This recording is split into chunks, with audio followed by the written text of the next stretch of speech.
Assalamualaikum warahmatullahi wabarakatuh. Nama saya Jarsyadudin dari Program Pendidikan Hukum Tata Negara Siasa 2 kelas 2A.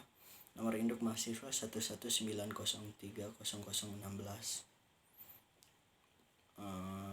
Mata kuliah Ilmu Politik dengan nama dosen Dr. Handes Paujan Ali Rosyid dan MSI, dan dosen kedua yaitu Bapak Lutfi Fahrul Rijal SSY MH. Untuk pertemuan pertama, pelaksanaan pembelajaran ilmu politik ini dilaksanakan di kelas, yaitu dengan menjelaskan tentang kontrak belajar antara mahasiswa dan dosen. Yang pertemuan kedua itu baru memasuki perihal pembahasan, yaitu tentang ilmu, perbedaan ilmu dan pengetahuan, perbedaan ilmu, lalu perihal ilmu politik dan lain sebagainya. Dalam hal itu saya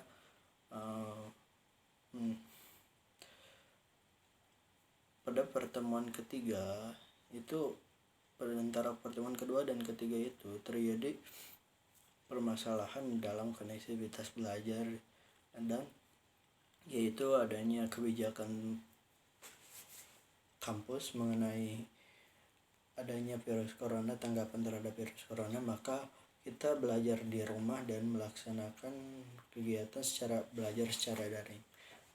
Dan Bapak dosen kami yaitu Pak Lutfi Fahrul Rijal itu memberikan tugas-tugas setiap minggunya.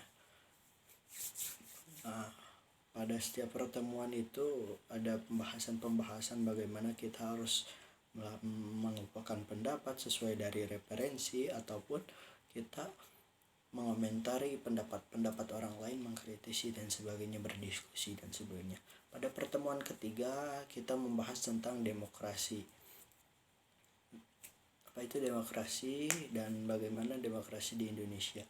Demokrasi itu berasal dari kata demos dan kratos. Demos artinya rakyat, kratos artinya kekuasaan.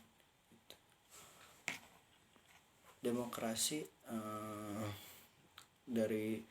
itu berasal dari Yunani, mana pada zaman dahulu di Yunani itu melakukan demokrasi secara langsung, dan itu sangat efektif.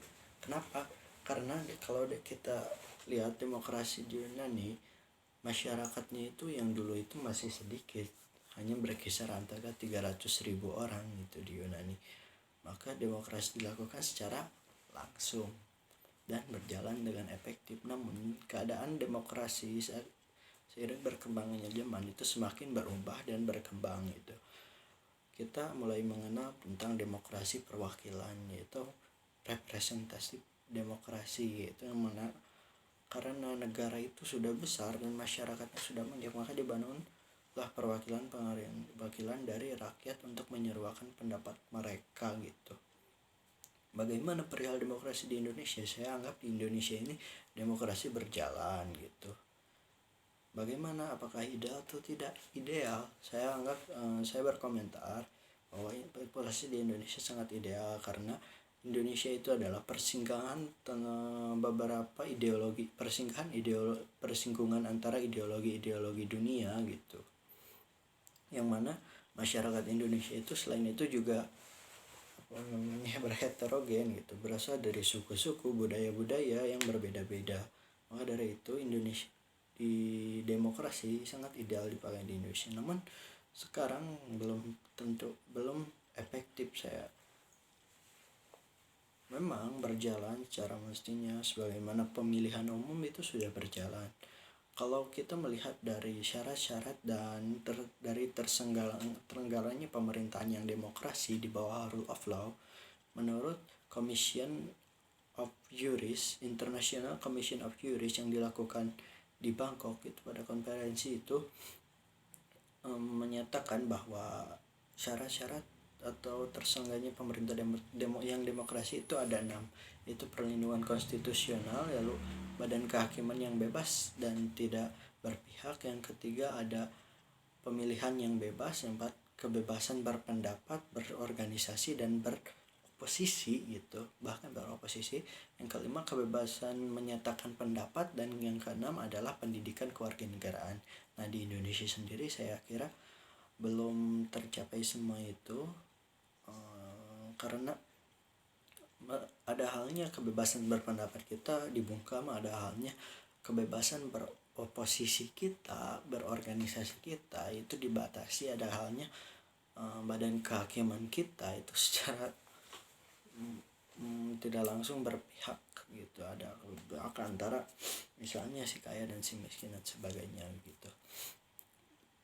Itu menurut pendapat saya. Namun ini bukan berarti kita harus putus asa gitu, karena menurut Priam Budiarjo demokrasi itu tidak ada akhirnya karena selalu berkembang dan selalu berkembang menurut Priam Budiarjo.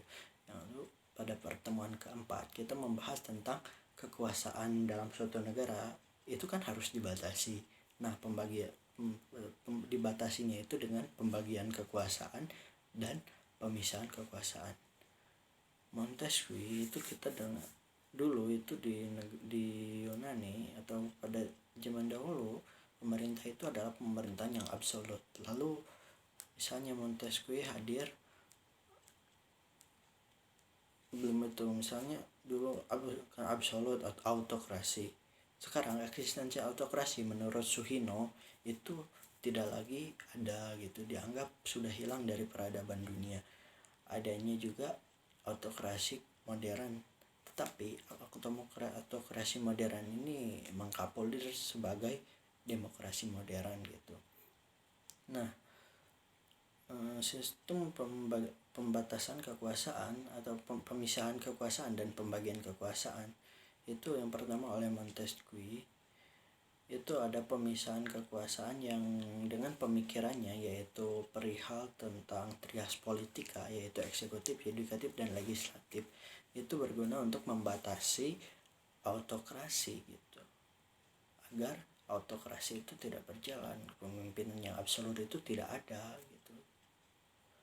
Nah, setelah itu seiring berjalannya waktu, hal ini dikritis oleh Friedrich bahwasannya konsep Montesquieu, yaitu konsep tentang trias politika, itu berguna adalah seiring berjalannya waktu adalah pembagian kekuasaan juga, atau separation of power,